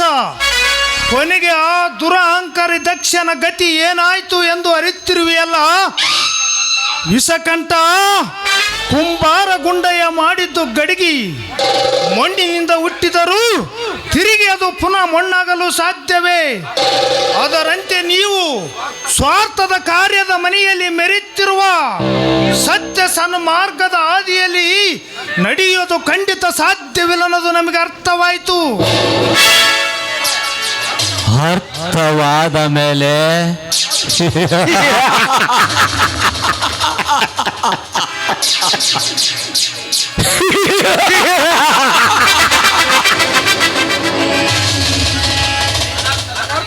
ಅನರ್ಥರ ಮನೆಯಲ್ಲಿ ನಿಂತು ಏಕೆ ಕಾಗೆ ಅಂತ ಕಿರ್ಚಾಡ್ತಿಲ್ಲ ಮಕ್ಕಳು ನನ್ನ ಮಕ್ಕಳು. ನೀರಿನಿಂದ ಹೊರಬಿದ್ದ ಮೀನು ಬದುಕಬಹುದೇ? ಅದರಂತೆ ಈ ನಮ್ಮ ಕರ್ಮದ ಗುಹೆಯಲ್ಲಿ ಸಿಕ್ಕಬಿದ್ದ ನೀವು ಇಲ್ಲಿಂದ ಬದುಕಿ ಹೋಗಲು ಸಾಧ್ಯವಿಲ್ಲ. ಇಸಕಂಠಗೌಡ, ನೀನು ಕಾಣುವ ಕನಸು ನನಸು ಆಗಲು ಸಾಧ್ಯವೇ ಇಲ್ಲ. ಹಣದ ಮೋಹ ನಂಬಿದ ನೀನು ಮುಂದೆ ಅದರ ಪ್ರಾಯಶ್ಚಿತ್ತ ಅನುಭವಿಸುವೆ. ಅಷ್ಟೇ ಅಲ್ಲ, ಅರಿವು 3 ದಿನ, ಮರುವು 6 ದಿನ. ಈ ಜಗವು ಜನನ ಮರಣ ರಹಿತ ಪರ ಬ್ರಹ್ಮ ಸ್ವರೂಪಿ ಮೂಲ ಮಧ್ಯ ಅಂತ್ಯ ಶೂನ್ಯವಾದ ಮೇಲೆ ಅದರಂಚಿನಲ್ಲಿ ಇಂಚರವಾಗಿ ನಿಂತಿರುವ ಶಕ್ತಿ ಯಾವುದು ಬಲ್ಲಿರ ಮಂಗಗಳೇ? ಸೂರ್ಯ, ಇಲ್ಲಿ ಜಗದ್ಗುರುಗಳು ಜಗಗೋಷ್ಠಿ ಶಿವ ಅನುಭೋಗ ನಡೆದಿಲ್ಲ. ಇಲ್ಲಿ ಪುರಾಣ ಓದೋ ಅವಶ್ಯಕತೆನೂ ಇಲ್ಲ.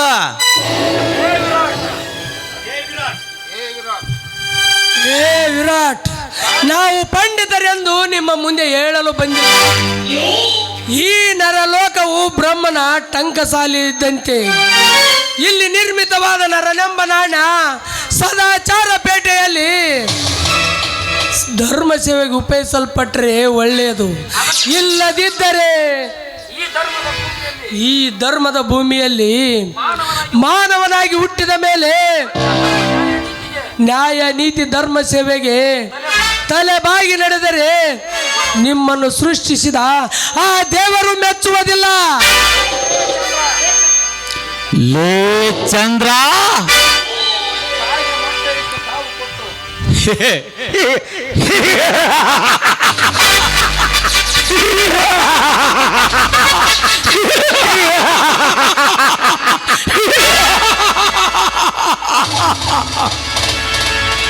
ಕಾಗೆ ಮಟ್ಟ ಇಟ್ಟು ಕಾವು ಕೊಟ್ಟು ಕೋಗಿಲೆ ಮರಿ ತೆಗೆದರು ಕಾಗೆ ಕೋಗಿಲೆ ಮರಿ ಆಗಲು ಸಾಧ್ಯವೇ? ಮಳೆ ನೀರು ದಿನನಿತ್ಯ ಸುರಿದರು ಸುಟ್ಟು ಹೋದ ಮರ ಎಂದಾದರೂ ಚಿಗುರಿ ಫಲ ಕೊಡಲು ಸಾಧ್ಯವೇ? ಮೂರ್ಖ, ಅದರಂತೆ ದಿನಾಲು ರಾಮಾಯಣ ಓದಿದವ ಮಾ ಪಂಡಿತನಾಗಲು ಸಾಧ್ಯವಿಲ್ಲ.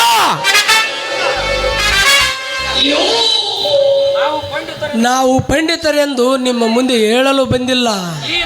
ಈ ನರಲೋಕವು ಬ್ರಹ್ಮನ ಟಂಕಸಾಲಿ ಇದ್ದಂತೆ. ಇಲ್ಲಿ ನಿರ್ಮಿತವಾದ ನರನೆಂಬ ನಾಣ್ಯ ಸದಾಚಾರ ಪೇಟೆಯಲ್ಲಿ ಧರ್ಮ ಸೇವೆಗೆ ಉಪಯೋಗಿಸಲ್ಪಟ್ಟರೆ ಒಳ್ಳೆಯದು. ಇಲ್ಲದಿದ್ದರೆ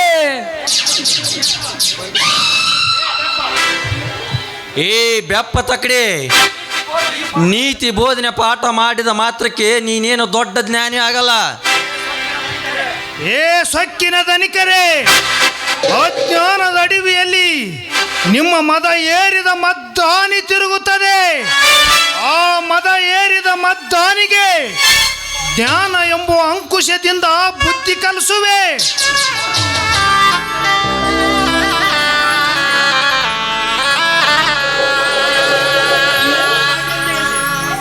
ಧರ್ಮ ಎಂಬ ಕಾರ್ಗತ್ತಲಲ್ಲಿ ಅಡಗಿ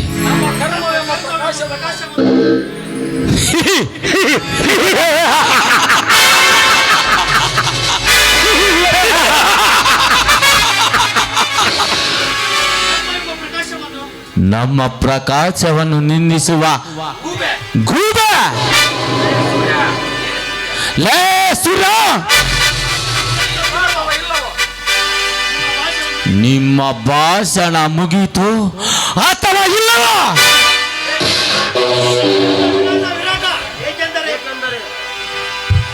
ಏಕೆಂದರೆ ನಿಮ್ಮಿಬ್ಬರ ಮರಣ ಹೋಮ ಮಾಡುವ ಮುಂಚೆ ಆಸೆ ಕೇಳುವುದು ನಮ್ಮ ಧರ್ಮ, ಕೇಳುವುದು ನಿಮ್ಮ ಕರ್ಮ. ಏ ಹುಚ್ಚು ಬರಮರೆ, ನಮ್ಮ ಭಾಷಣ ಈಗ ಪ್ರಾರಂಭವಾಗುತ್ತದೆ. ಆ ಭಾಷಣದ ಸವಿಸ್ತಾರವನ್ನು ತಿಳಿದುಕೊಳ್ಳಲು ನಿಮ್ಮ ಎದೆ ಗುಂಡಿಗೆಯನ್ನು ಗಟ್ಟಿ ಮಾಡಿಕೊಡ್ರು ಮುಟ್ಟಾಳರೆ. ಏ ವಿಷಕಂಠ ಗೌಡ, ನನ್ನ ಹತ್ತಿಗೆ ಶೀಲಗೆಡಿಸಿ ಕೊಂದಿದ್ದು ನೀನೇ. ಧರ್ಮವಂತ ನನ್ನ ಹಿರಿಯ ಅಣ್ಣ ತೋಟದ ಮನೆಯಲ್ಲಿ ಮಲಗಿಕೊಂಡಾಗ ರಾತ್ರಿ 4 ಜನರು ಡಕಾಯಿತರನ್ನ ಕರೆಸಿಕೊಂಡು ಹೋಗಿ ಒತ್ತೊಬ್ಬರ ಪೌಡ್ರವನ್ನು ಮುಖಕ್ಕೆ ಸಿಂಪಡಿಸಿ ಅಲ್ಲಿಂದ ಓಡಿಸಿಕೊಂಡು ಹೋಗಿ ನನ್ನ ಅತ್ತಿಗೆ ಮಂಚದ ಮೇಲೆ ಮಲಗಿಸಿ ನನ್ನ ಅಣ್ಣ ಅತ್ತಿಗೆ ನಡುವೆ ಆದರ ಎಂಬ ನಾಟಕ ರಚಿಸಿದ ಕುತಂತ್ರದ ಶಕುನಿ ನೀನು. ನನ್ನ ಹಿರಿಯ ಅಣ್ಣನ ಎದುರಿಸಿ ಬೆದರಿಸಿ 10 ಕೂರಿಗೆ ಹೊಲವನ್ನು ನುಂಗಿ ನೀರು ಕುಡಿದು ಮನಿಯಾಳ ನೀನು. ಅಷ್ಟೇ ಅಲ್ಲ, ನನ್ನ ಗೆಳೆಯನ ಚಂದ್ರನ ತಂದಿಯನ್ನು ಕಂಬಕ್ಕೆ ಕಟ್ಟಿ ಹಾಕಿ ಚಿತ್ರಹಿಂಸೆಯನ್ನು ಕೊಟ್ಟು ಅವನ ಸರ್ವ ಆಸ್ತಿಯನ್ನು ಲಪ್ಟಾಸಿ ಈ ಸಮಾಜದಲ್ಲಿ ದೊಡ್ಡ ಮನುಷ್ಯನಾಗಿ ಮೆರೀತಿರುವೆಯಲ್ಲ ಅಲಂಕಾರ. ನಿಜ ಬಗಳು, ಇವು ಎಲ್ಲ ಕರ್ಮದ ಕೃತ್ಯಗಳು ನೀನೇ ಮಾಡಿದೆಯಲ್ವೇ ಬದ್ಮಾಸ್ ನನ್ನ ಮಗನೇ. ಯಪ್ಪ ಸೂರ್ಯ, ನಮ್ಮ ದಣಿಯರು ದೇವರಂತ ಮನುಷ್ಯರು. ನೀವು ಇಲ್ಲಿವರೆಗೆ ಹೇಳಿದ್ದು ಎಲ್ಲ ಸುಳ್ಳಪ್ಪ, ಸುಳ್ಳು. ಏ ಮುಸುರಿ, ಬಾಯಿ ಮುಚ್ಚಿಕೊಂಡು ನಿನ್ನ ಜಾಗಕ್ಕೆ ಕುಳಿತುಕೊಂಡ್ರೆ ಒಳ್ಳೆಯದು. ಇಲ್ಲದಿದ್ದರೆ ನಿನ್ನ ಬಾಯಿ ಮೇಲೆ ಬಡಿದರೆ ನಿನ್ನ 32 ಉದುರು ಬೀಳುತ್ತವೆ. ಅಚ್ಚರ.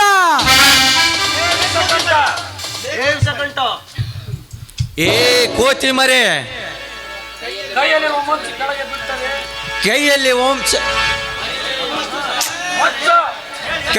ಮಚ್ಚ ತೆಳಗೆ ಬಿಟ್ಟರೆ ಸರಿ, ಇಲ್ಲವಾದರೆ ಈ ಪಿಸ್ತೂಲ್ ಇರುವ ಗುಂಡುಗಳು ನಿನ್ನ ದೇಹದೊಳಗೆ ಸೇರ್ಬೇಕಾಗುತ್ತೆ. ಎಚ್ಚರ.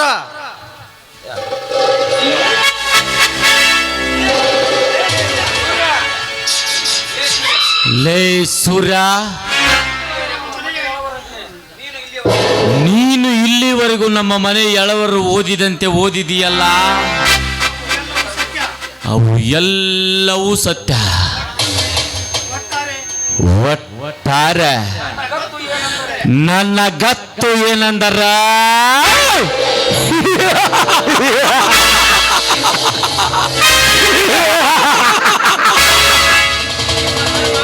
ನಿಮ್ಮ ಧರ್ಮ ತುಂಬಿದ ಮನ ಎಣ ಸುಡುವ ಮಸಣ ಮಾಡುವುದೇ ನನ್ನ ಉದ್ದೇಶ. ಗೌಡ, ಮುಗೀತಿಲೇ ನಿನ್ನ ಕೊನೆ ಅಧ್ಯಾಯ.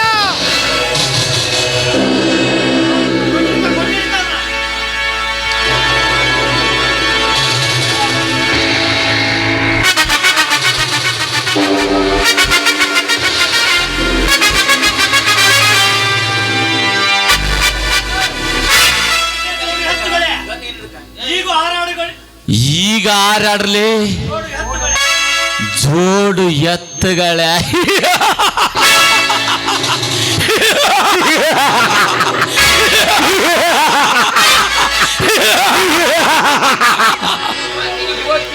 ಲೇ, ಇವತ್ತಿಗೆ ಮುಗೀತು ನಿಮ್ಮಿಬ್ಬರ ಹಾರಾಟ. ಈ ಭೂಮಿಯ ಋಣ ನೆನೆಸಿಕೊಳ್ಳಲೇ ನಿಮ್ಮ ಮನೆಯ ದೇವರನ್ನ.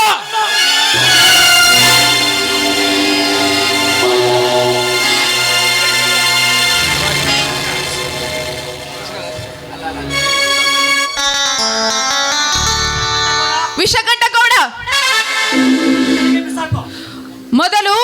ನಿನ್ನ ಪಿಸ್ತಕನ್ನು ಕೆಳಗೆ ಬಿಸಾಕು.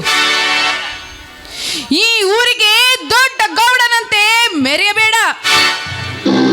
ಬಡವರ ರಕ್ತವನ್ನು ಹೀರಿದಲ್ಲದೆ ಅವರ ನಿಮಗ ಕೊಲ್ಲಲು ಪ್ರಯತ್ನ ಮಾಡುತ್ತಿರುವೆಯಲ್ಲ, ನಾಚಿಕೆ ಆಗಬೇಕು ನಿನ್ನ ಜನ್ಮಕ್ಕೆ.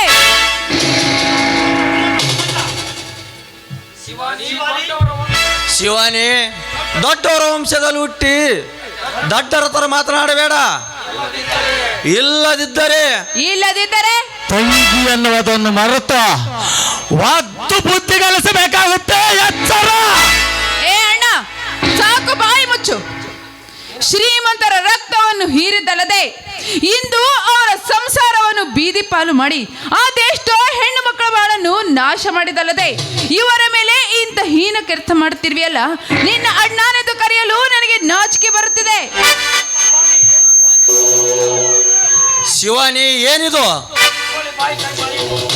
ಏ ಸಾಕು, ಬಾಯಿ ಮುಚ್ಚು. ನೋಡು, ನಮ್ಮ ಅಣ್ಣನ ಜೊತೆ ಬಿಟ್ಟು ಇಲ್ಲಿಂದ ಕಾಲು ಕೇಳು. ಇಲ್ಲವಾದರೆ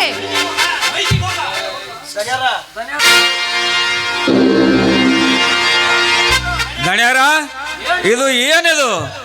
ನಮ್ಮವರಿದ್ದ ನಮಗೆ ಗುಂಡು ಹಾಕಿದ್ರೆ ಅವಮಾನವೇ? ಶಿವಾನಿ, ಮಾತಿಗೆ ಮಿತಿರಲಿ. ಇವರು ನಾವು ಕೂಡಿಕೊಂಡು ಇಷ್ಟೆಲ್ಲ ಮಾಡುತ್ತಿರುವುದು ನಮ್ಮಿಬ್ಬರ ಸಂತೋಷಕ್ಕಾಗಿ. ಅಣ್ಣ, ಸಂತೋಷ? ಈ ನಿನ್ನ ಸಂತೋಷ ಯಾರಿಗೆ ಬೇಕಣ್ಣ? ಈ ನಾಡಲ್ಲಿರುವ ಬಡ ರೈತವ ರಕ್ತವನ್ನು ಹೀರಿ ದುಡಿಯುವ ಹಣ ನನಗೆ ಬೇಕಾಗಿಲ್ಲಣ್ಣ. ಆ ನಿನ್ನ ಸಂತೋಷ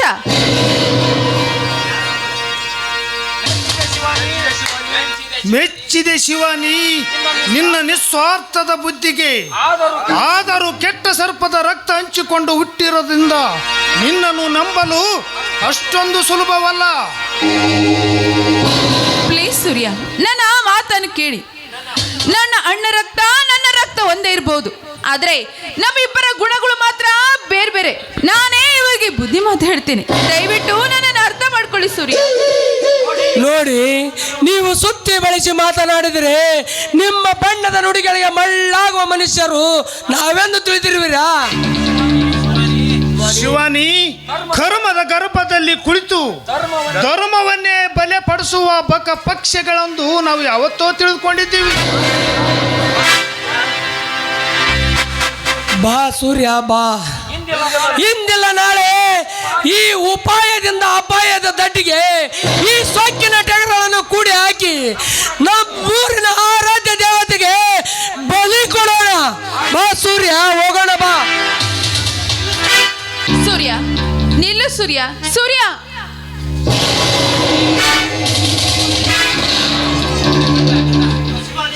ಶಿವಾನಿ, ಆ ಕಡು ವೈರಿಗಳು ತಾವಾಗಿಯೇ ಬಂದು ನಾವು ನಿರ್ಮಿಸಿದ ಚಕ್ರವ್ಯೂಹದಲ್ಲಿ ಸಿಲುಕಿಕೊಂಡಿದ್ದವು. ಅವರನ್ನು ಹೊತ್ತು ನೋಡಿ ರುದ್ರ ಭೂಮಿಯ ಗರ್ಭವನ್ನು ಸೇರಿಸಬೇಕೆಂದು ನಾವು ಆಟ ತೊಟ್ಟಿದ್ದೆವು. ಆದರೆ ಅದಕ್ಕೆ ನೀನು ಅಡ್ಡ ಬಂದು ನಮ್ಮ ಪ್ಲಾನ್ ಎಲ್ಲ ಹಾಳು ಮಾಡಿಬಿಟ್ಟೆ. ಜೀವಂತ ಉಳಿಯಬಾರ್ದು.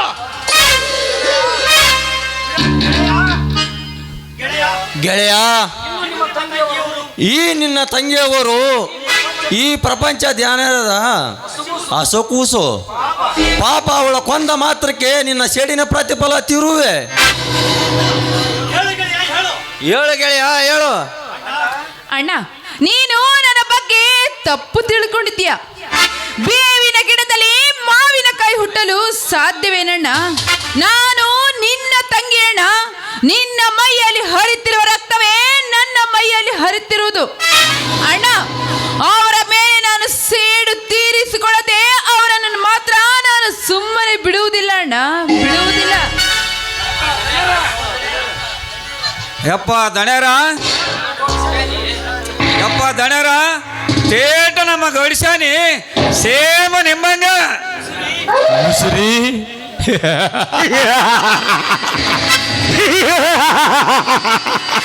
ಅವಳು ಯಾರು? ಅವಳು ಯಾರು? ಹುಲಿ ಹೊಟ್ಟೆಯಲ್ಲಿ ಹುಟ್ಟಿದ ಹೆಣ್ಣು ಹುಲಿ. ಹುಲಿ ಯಾವತ್ತು ತನ್ನ ಕದರ್ ತೋರ್ತದೆ ವಿನ ಇಲಿಯಂತೆ ಎದರಿ ಗೂಡು ಸಾರಿಕೊಳ್ಳುವುದಿಲ್ಲ.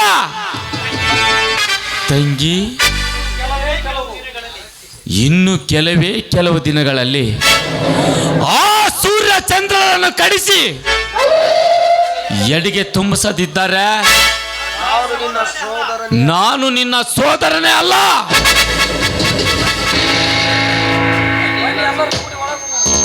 ಬನ್ನಿ, ಎಲ್ಲರೂ ಕೂಡಿಕೊಂಡು ಒಳಗಡೆ ಹೋಗೋಣ.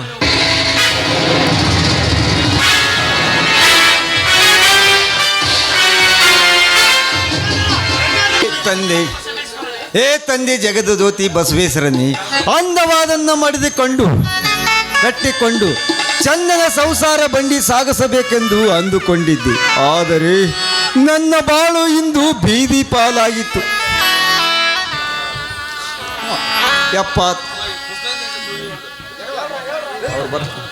ಯಪ್ಪ ದೈವ, ನಿಮಗೆ ಪುಣ್ಯ ಬರಲಿ. ಈ ಬಂದ ಹಣವನ್ನು ತೆಗೆದುಕೊಂಡು ಯಾವುದಾರ ಒಂದು ಹೋಟೆಲ್ನಲ್ಲಿ ಊಟ ಮಾಡಿದ್ರೆ ಆಯಿತು. ಆ ಹಸಿವು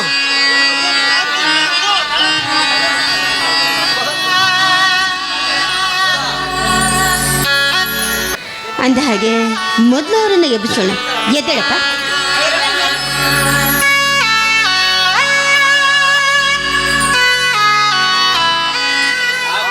ಆ ತಾಯಿ, ಹೊಟ್ಟೆ ತುಂಬ ಹಸಿತದೆ. ಕೈ ಮುಗಿತೀನಿ, ಊಟಕ್ಕಾಕಿ ಪುಣ್ಯ ಕಟ್ಟಿಕೊಳ್ಳಿ. ನೋಡಪ್ಪ, ಬೇಕಾದರೆ ನಿಮ್ಮ ಕಾಲಿಗೆ ಬಿದ್ದು ಬೇಡಿಕೊಳ್ಳುತ್ತೀನಿ. ಬೇಡ. ನೋಡಪ್ಪ, ತೋಟದಲ್ಲಿರುವ ಆಳುಗಳಿಗೆ ಊಟವನ್ನು ತೆಗೆದುಕೊಂಡು ಹೋಗ್ತಾ ಇದ್ದೀನಿ. ನೀನು ಕೂತ್ಕೋ, ನಿನಗೂ ಕೂಡ ಹೊಟ್ಟೆ ತುಂಬ ಊಟವನ್ನು ಬಿಡು.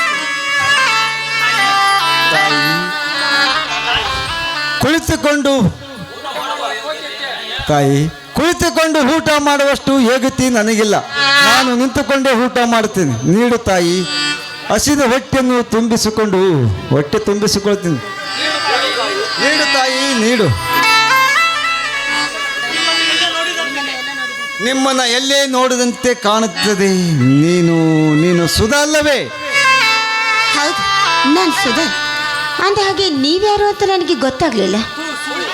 ಸೋಳೆ, ತಾಳಿ ಕಟ್ಟಿದ ಗಂಡನಿಗೆ ಮೋಸ ವಂಚನೆ ಮಾಡಿ ಕದ್ದು ಮುಚ್ಚಿ ನನ್ನ ಅಣ್ಣನ ಮೈ ಸುಖ ನೀಡಿದ ಗಯ್ಯಾಳಿ ಹೆಣ್ಣು ನೀನು. ನಿನ್ನನ್ನು ಬೇಡವೆಂದು ಮನೆ ಬಿಟ್ಟು ಬಂದರು. ಅನ್ನ ಕೊಡೋ ನೆಪದಲ್ಲಿ ಆ ಅನ್ನದಲ್ಲಿ ವಿಷ ಹಾಕಿ ನನ್ನನ್ನು ಶಿವನ ಪಾದಕ್ಕೆ ಸೇರಿಸಿ ಪರಿಬಿಚ್ಚಿದ ಹಾವಿನಂತೆ ಸಿಕ್ಕ ಗಂಡಸರಿಗೆ ಸೆರಗಾಸುವ ಗಯ್ಯಾಳಿ ಹೆಣ್ಣು ನೀನು. ಸ್ವಾಮಿ, ನೀವು ನನಗೆ 1000 ಮಾತುಗಳನ್ನು ಮಾತಾಡಿ, ಆದರೆ ಅದನ್ನು ನಾನು ಅನ್ನಿಸ್ಕೊಳ್ತೇನೆ. ಆದ್ರೆ ಈಗ ಇದನ್ನೆಲ್ಲ ಬಿಟ್ಟು ಹೊಟ್ಟೆ ತುಂಬ ಊಟ ಮಾಡಿ ಸ್ವಾಮಿ ಬಂದೆ. ಹಸಿವು, ನನ್ನ ಹಸಿದ ಹೊಟ್ಟೆಯನ್ನು ತುಂಬಿಸೋದಕ್ಕೆ ನೀನು ಯಾರು? ಎಂದು ನನ್ನ ಅಣ್ಣನಿಗೆ ಮೈ ಸುಖ ನೀಡಿದೆಯೋ ಅಂದೇ ನನ್ನ ಪಾಲಿಗೆ ನೀನು ಸತ್ತೆ. ತೋಟದ ಮನೆಯಲ್ಲಿ ನೆಚ್ಚಿದನಲ್ಲ ಹಸಿದುಕೊಂಡಿರಬೇಕು. ಅನ್ನ ನೀಡಿ ನಿನ್ನ ಹಸಿವನ್ನು ಹಿಂಗಿಸಿಕ ಹೋಗಲೇ ಚಿನಾಲಿ ರಂಡಿ. ನಿನ್ನ ಕಾಮದ ಹಸಿವನ್ನು ಹಿಂಗಿಸಿಕ ಹೋಗಲೇ ಚಿನಾಲಿ ರಂಡೆ. ಸ್ವಾಮಿ, ನೀವು ಏನಿಲ್ಲ ಆದ್ರೂ ಕೂಡ ಇಂದಲ್ಲ ನಾಳೆ ನಿಮಗೆ ಸತ್ಯ ವಿಚಾರ ಗೊತ್ತಾಗುತ್ತೆ. ನಾನು ಗಯ್ಯಾಳಿಯೋ ಅಥವಾ ಗರತಿಯೋ ಅಂತ. ಆದ್ರೆ ಈಗ ಮೊದಲು ನೀವು ಹೊಟ್ಟೆ ತುಂಬ ಊಟ ಮಾಡಿ ಸ್ವಾಮಿ ಬನ್ನಿ. ಲಜ್ಜೆ ತಪ್ಪಿದ ಹೆಣ್ಣೆ, ಕಾಮದಾಸಿಗೆ ನನ್ನ ಅಣ್ಣನೇ ಇಟ್ಟುಕೊಂಡು ಯಾವ ಮುಖವನ್ನು ಹೊತ್ತುಕೊಂಡು ಸ್ವಾಮಿ ಎಂದು ನನಗೆ ಊಟ ಮಾಡಿಸುವೆ? ನಿನ್ನ ಯೌವನದ ತುಸಿಯನ್ನು ತೀರಿಸಿಕೊಳ್ಳೋದಕ್ಕೆ ನನ್ನ ಒಡ ಹುಟ್ಟಿದವನ್ನೇ ಬಯಸಿದ ನೀತಿ ದಾರಿ ಬಿಟ್ಟ ಹೆಣ್ಣು ನೀನು. ನಿಜವಾಗಿ ನೀನು ಗೌರವಿಸಿದ ಹೆಣ್ಣು ಮಗಳಾದರೆ ಇಷ್ಟೊತ್ತಿಗೆ ಯಾವುದೋ ಕೆರೆ ನದಿಯಲ್ಲಿ ಬಿದ್ದು ಆತ್ಮಹತ್ಯೆ ಮಾಡಿಕೊಂಡು ಸತ್ತು ಹೋಗುತ್ತಿದ್ದೆ. ಸ್ವಾಮಿ, ನಾನು ಕೂಡ ಅಂದು ನಡೆದ ಘಟನೆಯಿಂದ ಸಾಯ್ಬೇಕು ಅಂತ ತೀರ್ಮಾನವನ್ನು ಮಾಡಿದ್ದೆ. ಆದ್ರೆ ನಾನು ಸತ್ತು ಹೋದ ಮಾತ್ರಕ್ಕೆ ನನ್ನ ಮೇಲೆ ಹತ್ತಿರುವ ಕಪ್ಪು ಚುಕ್ಕಿ ಹಾಗೆ ಬಿದ್ದು ಹೋಗುತ್ತದೇನು. ಅದಕ್ಕೆ ಮುಕ್ತಿಯನ್ನು ಕೊಡಬೇಕೆಂದು ಈ ನನ್ನ ಜೀವವನ್ನ ಇನ್ನು ಬಿಗಿಯಾಗಿ ಹಿಡಿದುಕೊಂಡು ಬದುಕ್ತಾ ಇದ್ದೀನಿ ಸ್ವಾಮಿ. ನೀನು ಸತ್ತರಷ್ಟೇ ಇದ್ದುರಷ್ಟೇ. ಮುಸುಡೋದಕ್ಕೆ ಅಸಹ್ಯವಾಗುತ್ತದೆ. ತೂ ತೂ ಲಜ್ಜೆ ತಪ್ಪಿದ ಹೆಣ್ಣೆ. ಸ್ವಾಮಿ ನಿಲ್ಲು ಸ್ವಾಮಿ, ದಯವಿಟ್ಟು ಈ ರೀತಿ ಹೋಗ್ಬೇಡಿ ನಿನ್ನೆ. ದೇವ, ಯಾವ ತಪ್ಪನ್ನ ಮಾಡಿದ್ದೀನೆಂದು ನನಗೆ ಇಂಥ ಶಾಪವನ್ನು ಕೊಡ್ತಾ ಇದೀಯ.